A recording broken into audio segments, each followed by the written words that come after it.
Students কিভাবে খুব সহজেই অ্যাজেক্টিভ চিনতে পারবে, অ্যাজেক্টিভ কিভাবে চিনবে, আজকের ভিডিওটি দেখলে সহজেই বুঝতে পারবে আর জীবনে কখনো ভুলবে না।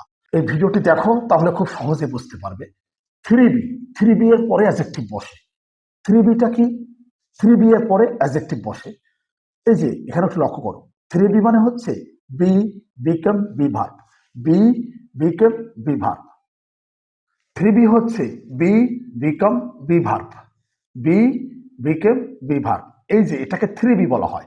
থ্রি বি এর পরে সবসময় অ্যাজেক্টিভ বসে, এটা তোমরা মনে রাখবে।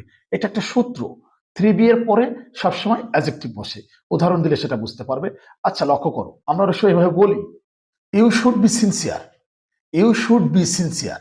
এই যে দেখো বি, বি এর পরে সিনসিয়ার, এই সিনসিয়ার হচ্ছে adjective, you should be sincere. এবার লক্ষ্য করো, he became famous for his exceptional thinking, he became famous for his exceptional thinking.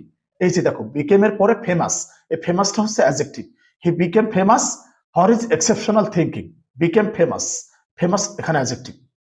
He is a good worker, he is a good worker.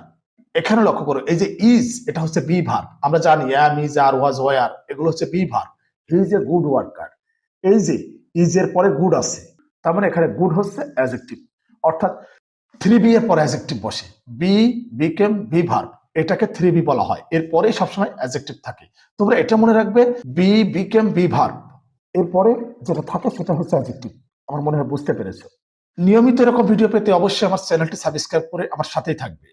আর অবশ্যই আমার profile, Facebook page follow দিয়ে আমার সাথেই থাকবে। আর নিয়মিতভাবে আমার ভিডিওগুলো দেখতে থাকো এবং শিখতে থাকো। To learn more, subscribe my YouTube channel and follow my Facebook profile. আল্লাহ হাফেজ।